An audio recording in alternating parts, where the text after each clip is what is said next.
Hablaremos en castellano, que al fin y al cabo no tenemos problemas. Vamos a ver, lo primero es agradecer el haber sido invitados a participar en esta jornada, que creo que está siendo muy positiva. Estoy desde el principio ahí sentado y me ha gustado mucho lo que se está debatiendo hoy y las ideas que se están lanzando. Lo segundo es pedir disculpas porque el presidente de ABA tenía previsto asistir a esta jornada, pero el martes fue convocado por delegación de gobierno porque venía hoy a Valencia el secretario de Estado de Seguridad. Saben ustedes que hace unos 10 días murió una persona en un huerto de naranjos y bueno, es un tema, como ha dicho mi compañero, urgente y bueno, se ha puesto delante de lo importante. Lo tercero, alguien ha hablado esta mañana de situarnos. Muy bien, yo me sitúo en la Comunidad Valenciana. En la Comunidad Valenciana formando parte del arco mediterráneo. El arco mediterráneo europeo o español.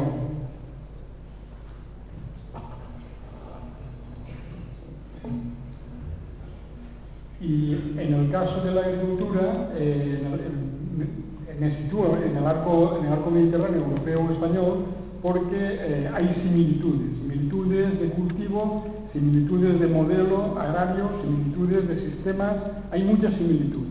Entonces, probablemente lo que yo vaya a decir sería válido en la Comunidad Valenciana o en cualquier otra comunidad autónoma del Mediterráneo español e incluso creo que en otros países de la cuenca mediterránea europea. Si a mí me hubieran preguntado, ¿qué quieres que arregle la PAC? ¿Qué quieres que arregle la PAC? De las tres cosas importantes que nos han hablado esta mañana el profesor Álvarez Coque y Albert Massó, nos hablaban de pagos directos, nos hablaban de mercado y nos hablaban de desarrollo rural. Pues yo quiero que me arreglen el mercado. El mercado. Es lo más importante. En eso, el señor Massó decía, creo que no deberíais empeñaros en buscar la ayuda, sería preferible otras cosas. Yo coincido totalmente con esa afirmación del señor Massó.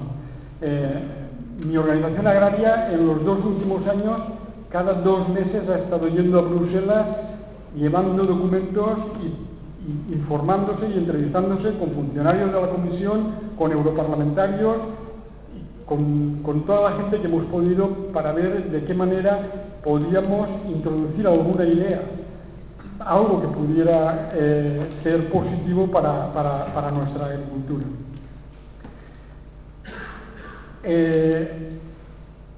La PAC, tal como viene, honestamente, para nuestra agricultura va a ser más de lo mismo. No va a cambiar nada. Quizá empeore un poco, no va a mejorar.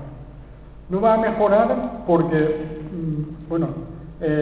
no vamos a cobrar más dinero, tampoco me importa, es decir, en cítricos, que el derecho de pago único es bastante elevado en España, está por encima de la media, son 300 y pico euros por hectárea. Es decir, el 5% de los costes de producción de mandarina y no llega al 6% de los costes de producción de naranja. A mí me da igual que me den 50 euros más o 50 euros menos. Voy a continuar en la miseria. Es decir, ese no es mi problema. Otra cosa es que yo renuncie a eso, en beneficio de otros. Tampoco voy a renunciar. ¿En beneficio de quién? En beneficio de una agricultura que sí que está muy considerada, lógicamente, en la PAC, que es la agricultura continental. Es normal. La mayoría de Europa es continental y los países más poderosos y más fuertes son continentales. Luego, la agricultura continental tiene que estar muy considerada en cualquier política agraria que se haga en Europa.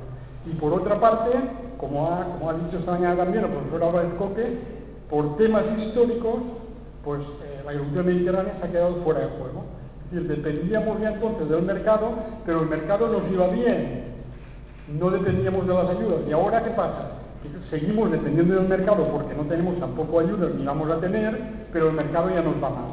Entonces, si me tienen que arreglar algo, que me arreglen el mercado. Desarrollo rural sería importante y percibir ayudas es importante, pero lo más importante para nosotros es el mercado. ¿Por qué? Pues miren, la diferencia entre la agricultura mediterránea, cítrico, vamos a la parte de cítricos, ya les he dicho, los costes de producción Lo que significa lo que cobramos respecto a los costes de producción no es importante. Pero en la Comunidad Valenciana, las ayudas que nos llegan de Europa representan, no llega al 10% de la renta agraria. Hay comunidades autónomas españolas que las ayudas que les llegan de Europa sobrepasan el 60% de la renta agraria. Claro, estas comunidades autónomas,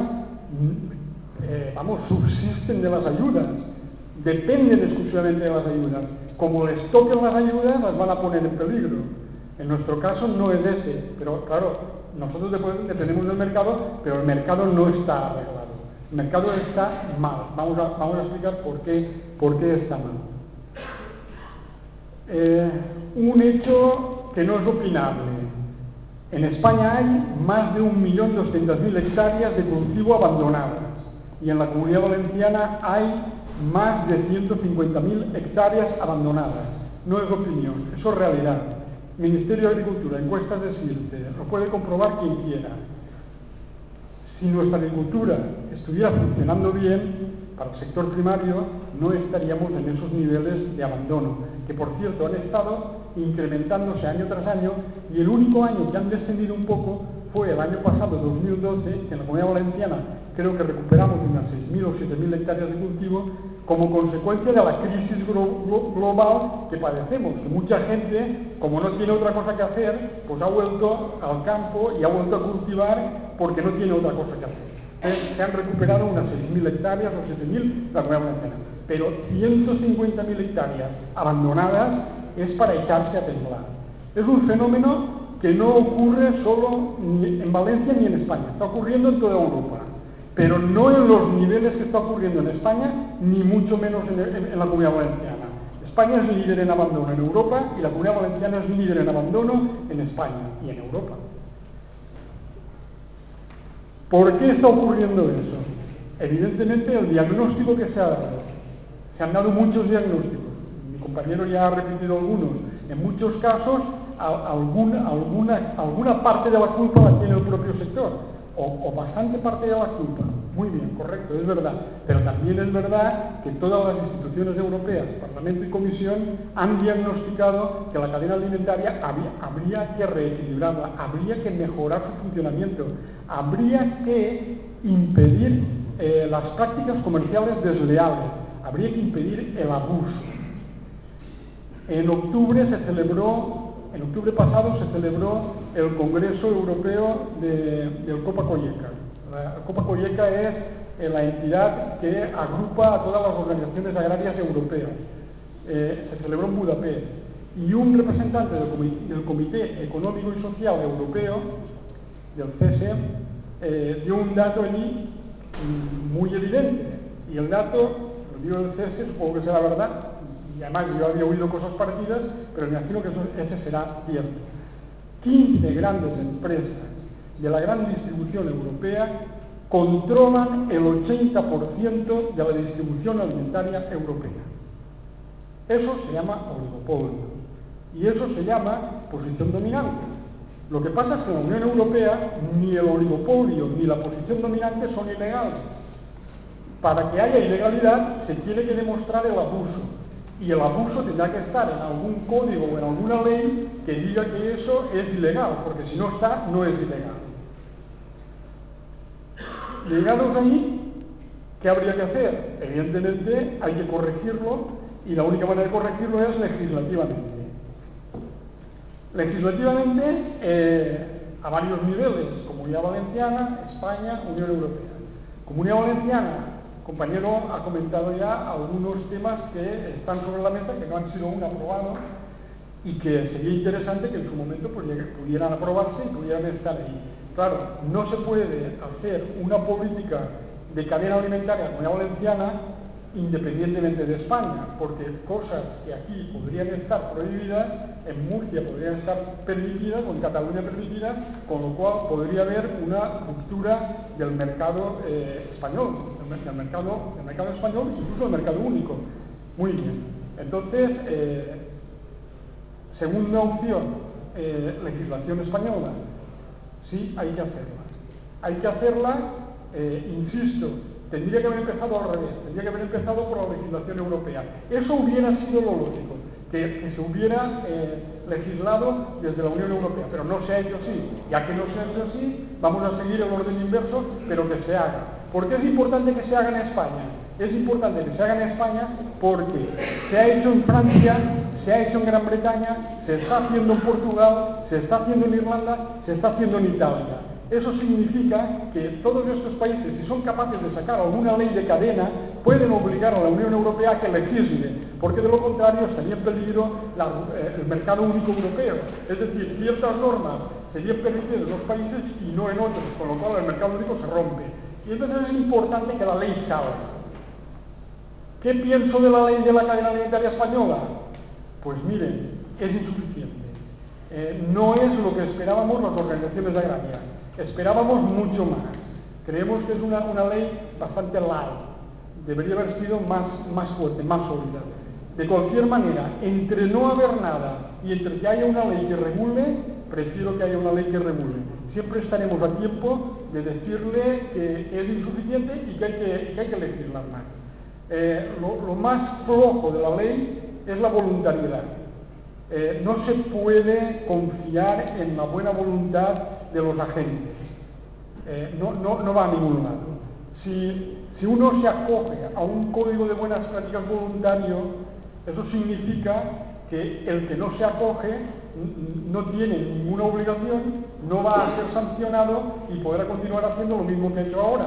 Y lo que acabará haciendo al final es arrastrar al que sí que se acoge. Respecto de la ley de cadena alimentaria, se ha fragmentado el sector. Hay solo una parte del sector en contra de la cadena, que son las 3 asociaciones de la gran distribución, evidentemente, y el resto del sector a favor de la ley. El resto del sector son las organizaciones agrarias, la Confederación de Cooperativas, Promarca y FIAC. Es decir, todos los demás a favor, solo la gran distribución en contra. Y no acaba de decir por qué está en contra, porque en cada foro dicen que está en contra por alguna cosa. Una puntualización, no estoy refiriéndome a ninguna distribución en concreto, y mucho menos a la que está representada en esta mesa, que le tengo todo el respeto y admiración del mundo. Hablo en general. Mejor que salga la ley. La Comisión Nacional de la Competencia, el dictamen que hizo, demoledor. La gran distribución no hubiera hecho un informe más demoledor contra la ley de cadena alimentaria. Era absurdo la mayoría de argumentos que daba. Lo que venía a decir es, no se haga la ley, no hagan la ley. Eso es básicamente lo que venía a decir. Muy argumentado, pero con argumentos sin solidez. Respecto a Europa, ¿qué está pasando en Europa? Las dos grandes instituciones, ¿qué piensan? Muy bien. El Parlamento Europeo, reiteradamente, bueno, en 2008 ya empezó el Parlamento Europeo a decir que había que reequilibrar la cadena alimentaria. Desde entonces no se ha parado. Todas las instituciones europeas han estado dándole vueltas a este tema. Lo que se esperaba ahora, en diciembre de 2012, y puesto que el grupo de alto nivel no llegó a ninguna conclusión consensuada, era que la propia Comisión Europea sacara una comunicación para legislar inmediatamente, reglamento o directiva, pero no ha hecho eso. Ha sacado un documento consultivo, que es un green paper, un libro verde, en el cual se hacen preguntas que los agentes deben de contestar, y luego ya la comisión ya decidirá si legisla o no legisla o cómo legisla. Parece ser que sí que tienen la intención de legislar. Ahora bien, en el libro verde hay ideas muy interesantes, se han lanzado ideas interesantes, por ejemplo, que todas las prácticas abusivas no caen dentro del derecho a la competencia. Hay prácticas abusivas que están fuera del derecho a la competencia y habría que identificarlas, y eso sería lo importante, que estuvieran identificadas, que todo el mundo supiéramos a qué jugamos. Y otro tema importante es que el libro verde reconoce la debilidad de las pymes. Es decir, el gran problema es para las pymes, incluso los agricultores, pero también las pequeñas empresas que se dedican a este sector. Es decir, si no hay Si hay incertidumbre, si no hay certeza de cómo va a ocurrir, si no hay una seguridad jurídica, nadie va a invertir. Nosotros los agricultores abandonamos, ahí está una superficie abandonada, y otras empresas van cerrando. Entonces, eso también lo reconoce el libro verde, eso también es importante. Y por último, el propio libro verde entiende que habrá que legislar, porque si no, habrá una ruptura del mercado único. Entonces, por lo menos eso es interesante, ya veremos qué es lo que ocurre. ¿El problema cuál es? El problema es que el verano que viene hay elecciones del Parlamento Europeo, el Parlamento que hay hoy no podrá actuar ya en este tema, me imagino, creo que no lo va a poder hacer. Después de las elecciones se cambiará también la comisión, siempre se hace así, y si se cambia la comisión, pues ya veremos dónde estamos. Con lo cual, hasta que haya legislación europea, probablemente pasen 2, 3, 4 años. Y eso es un problema. Eso es un grave problema. Para terminar ya, bueno, respecto al Parlamento, lo que sí quiero decir es que si hay una institución europea que es sensible a la ciudadanía, es el Parlamento Europeo. La Comisión Europea, no. La Comisión Europea es una institución cerrada, no permeable, que van a la suya y no suelen escuchar demasiado a nadie. El Parlamento Europeo por lo menos tiene la decencia de reunirse con la gente, de escuchar a la gente, de aceptar ideas y de intentar cosas. Y por otra parte, dentro del Parlamento Europeo hay europarlamentarios que de verdad están actuando casi heroicamente en este tema. Y podríamos citar, por ejemplo, pues a María Patrao Neves, podríamos citar a Mari McGuinness, podríamos citar a Capoulas. Hay varios europarlamentarios, bueno, José Bové, hay varios europarlamentarios que tienen claro que esto un día u otro tiene que ser legislación y tiene que estar muy claro. Dos cuestiones colaterales. Esto podría verse también disminuido este problema si realmente en la PAC, en desarrollo rural, se hubiera desarrollado bien un sistema de gestión de riesgos que hubiera incluido, por ejemplo, un seguro de ingresos. Pero ni es así, ni hay dinero para hacerlo. Con lo cual, no creo que eso vaya a ser una solución a corto plazo. Y una última cuestión colateral es que, muy bien, podemos intentar que se legisle la cadena agroalimentaria, podemos identificar las prácticas abusivas. Todo eso estaría muy bien, pero va a haber un problema posterior. Y el problema posterior es que si no se toman medidas de reciprocidad respecto a países terceros, la gran distribución puede acabar aumentando su provisión desde países terceros, dejando de comprarlo de aquí, con lo cual una legislación sobre cadena alimentaria debería traer también legislación de reciprocidad respecto a países terceros. He terminado. Miren, no he hecho una presentación porque tenía 10 minutos y creo que me he pasado. Pero de cualquier manera, en octubre sí que hice una presentación en el Politécnico en un congreso de Derecho Agrario sobre cadena alimentaria. La tengo, si alguien la quiere me la puede pedir. Y en diciembre también la hice aquí en Gandía por invitación del Instituto Alfonso Magnànim, y también una parte de la presentación era sobre cadena alimentaria. Si a alguien le interesa, creo que el propio instituto la tiene colgada en su web. Gracias.